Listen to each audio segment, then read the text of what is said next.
Welcome back, everybody, to Beta's Financial, a channel created by a data guru and a finance professional who recently just got back into Magic the Gathering.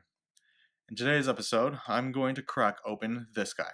And I haven't opened one of these in a while. I've focused mainly on Masters 25 over the last month.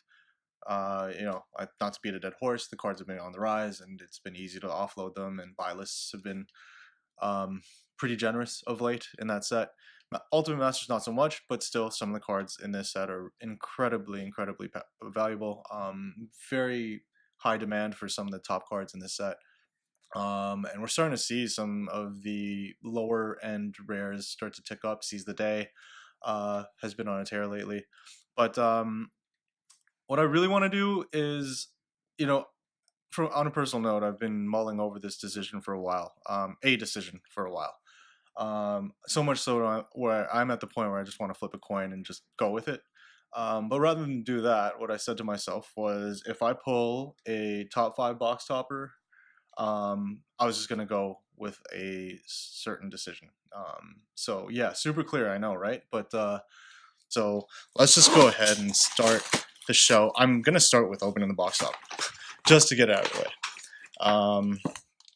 And yeah, I'm really excited because I haven't opened one of these boxes in a really long time. The cards have been pretty good, I'd say. Like the underlying value in the cards have been pretty good. Not Masters 25 good, but good. And I was lucky enough to get these boxes well under $350 US, which is essentially what they're going for now. And yeah, wait, give me a sec, guys. So yeah, I'm really excited about the potential of opening a top 5 here. And again, if this ends up being a top 5 card, I am going to make my decision based on that. Man, it's been a while since I've opened one of these. Reanimate, not a top 5. Great. Happy to take the card. Very valuable card. Yeah, not complaining about the pull. But yeah, now I know what to do with my life. And let's start with what you guys really came here for, which is cracking packs. So again, as I said, we've been monitoring the prices of the cards for a while. Oh yeah, right, it's backwards. Desolate Lighthouse. All right. First card, swing and a miss. And we've got some of these. What was I saying? So, yeah, I've been monitoring the price action of most cards in the Master Series, more or less, because these are the cards that I have. And yeah, man, it's been really interesting to see how everything's climbing. We've got upcoming sets to be released in the upcoming weeks, and so a lot of speculation on what to expect there. Pulse Marasa. Pattern of Rebirth. Okay, so again, not great, but I'll take it. Desolate Lighthouse, man. Jeez. There's got to be one of those in every box. I'm convinced that there's one of those in every box. But okay. Ridiculous. Magma. Beautiful foiling. Eldrazi Conscription. Okay. So not bad. Desperate Ritual. Why not?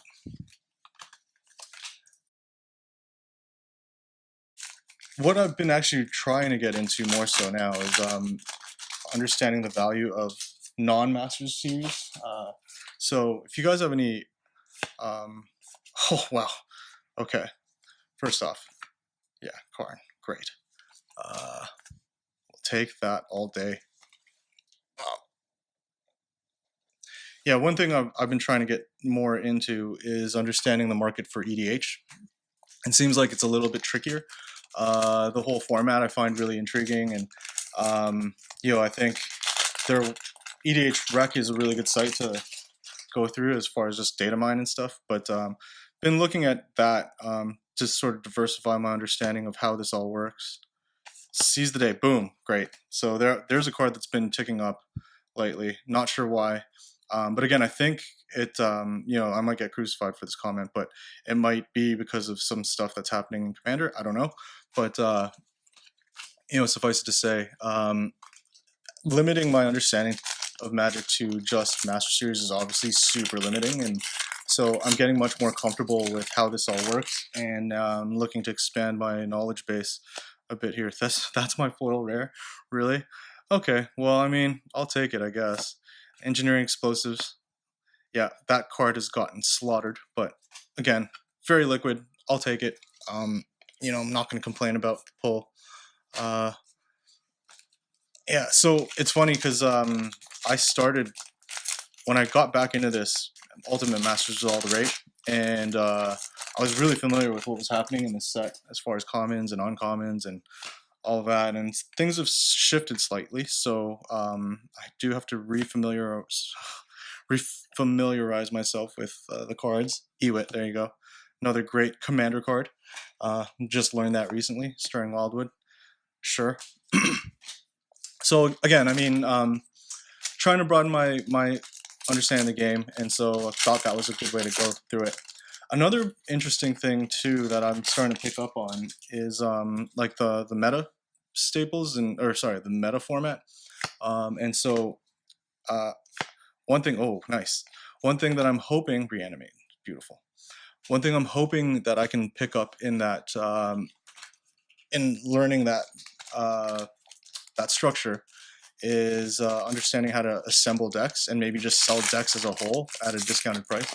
Because I'm finding that, like, especially with this series, for instance, if I'm able to pull, multiple instances, tick through time, great, multiple instances of, say, a Noble or, Karn and some of those, human cards used in the human format for Modern, or the human decks for Modern, or, I'm starting to see that there's a lot of value in being able to do that as well. So if you can build play sets based on really popular Modern decks, then you might be able to liquidate your cards even better. So that's one of the things I'm toying with right now. Like for the loan, really, really sort of middle of the pack, kind of rare. So this box has not been super eventful, I mean, I'll take the Karn, but I think we're just halfway in, and nothing super exciting. I've seen God boxes where, like, Lily, Snappy, and Karn sort of in the same box. Olivia's Dragoon and Talryn. Damn it. Yeah, I got head faked by the blue in that window. So yeah, I'm looking at sort of assembling decks based on the top decks in the meta format, and MTG Goldfish has got a list of decks that sort of qualify. Wow, that's a really nice card. Yeah, this is worth quite a bit. Chazagr, damn it. So again, I'll take that all day. And yeah, learning how to assemble decks. So learning, say, Tron would be a really good one to try to assemble. Humans would be a really good one. Izzet Phoenix, and all of the sort of the top 5 decks that lend well to this and the Masters 25 set. Oh, there we go. There's blue. It's blue in the window. Magas of the Bazaar. Yeah, of course. And I feel like if you're able to, build play sets at a time, then if you've got an online store, it'll be easier for you to liquidate those cards. Maybe not for top dollar, but like if you're looking to build, some liquidity in your working capital, and that might be a good way to go. Angelic Renewal. Back to basics. All right. So again, this is another card that I think is really undervalued, and I'm hoping this comes back. I'm stocking up personally on them because I just think they're too cheap to ignore. I have been wrong on some of those calls. So we haven't yet hit our second mythic, and I'm really hoping that we get at least one more, because this box has been pretty uneventful. Vessel of Endless Stress, so yeah, nothing there. Flagstones of Trocaire, wow. So yeah, again, pretty underwhelming. This series can be really exciting if you're opening boxes. And a quick YouTube search will verify that. I think that's Gadok T. Nope. So there's my second mythic. A meh mythic. Yeah, so it's looking like this box is going to be pretty mediocre. Will I get my 340 US in value back? Probably not, and if I do, it'll likely be a grind. Angel of Despair. Maelstrom Pulse. Yeah, it'll likely be a grind, but oh, whoops, what am I doing? And I'm okay with that, you know. It's part of that's part of the journey when it comes to opening up sealed products. You know, you're effectively gambling, and so you know, I mean, sometimes you win, sometimes you lose. But again, happy to open this box because I was just in a really stressful situation. Goryo's Vengeance. Okay, so again, I'm getting pretty much every crappy rare that you can find.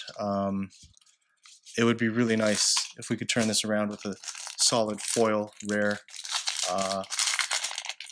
So yeah, as I was saying, the next wave of learning, let's Pilgrim, Phyrexian Tower, I will take that. That's a really good card. Next wave of learning is going to be ramping up my understanding of EDH and also looking to build an inventory of singles around the modern meta. Because they just seem to be really expensive, and if I can help boost the supply and price them competitively, then I think I'll be doing everyone a favor. Red Dawnbringer. Yep. Beautiful card. Crappy for the pocket. So we got 4 more. Yeah, this is looking like a pretty low end box. And I might be speaking too soon, Vexing Devil. Great. But yeah, I mean, I'm not convinced that I'm going to be able to turn this around in 3 packs. So I've watched maybe 50 or 60 boxes being cracked open, and this is definitely on the lower end of impressive. So, Spoils of the Vault. Yeah. You know, again, nothing here that's super, super crazy. We got 2 more. It'd be great if we could pull a 3rd mythic and it'd be like a Lily or something. I'd love to pull one of those. Rally the Presence. Okay, I got a black card in the back window. Okay, I'll take a tutor. And these tutors are, yeah, man, these are always in demand.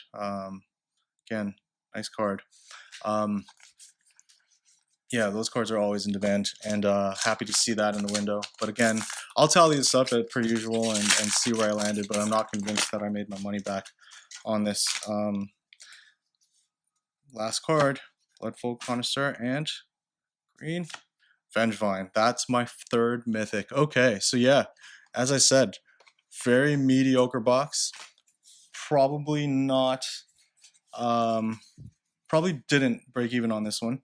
If I just do a recap, Demonic, Spoils, Vexing, Rhea, Phyrexian, Goryo, Mel, Basics, Magus. Okay, got another Reanimate, so that's not bad. Engineering, 6 a day. So yeah, nothing super crazy there. I would have loved to see more Ancient Tombs and Noble, maybe. Yeah, none of these. My foil rare was trash too. You know, foil Ewit I'll take. And yeah, and here are my notables. Oops. Yeah, of course. Here are my notables. So yeah, I'll tally this up and do the math. See you soon. Okay, so welcome back. We've tallied this up, and based on my average box price of $340 and using the latest prices off of MTG Goldfish, it appears as though we've slightly broken even on the box, not really, posting a $36 loss across the 28 cards of note. In fairness, we're not counting many of the uncommons and commons that can give us anywhere from a quarter to $1, or maybe even $2, depending on the card. So I suspect we're slightly breaking even, but again, not a monster box by any means. So happy to take it as is. But to the right, we've got the rolling list of cards that we've pulled in sequence. And if you watch me increment through the first 4 packs using the bottom graphic below, we can see how these numbers update as a result. Recall, it wasn't up until this point, pack 4, that we pulled the Karn. We got our first foil rare in the pack that we pulled in Engineering Explosives and Thespian Stage. We pulled a foil Ewit in pack 12. Then we followed that up with a handful of $5 rares up until we got the Phyrexian Tower. And finally, we pulled the Tutor and the Vengevine to round it out.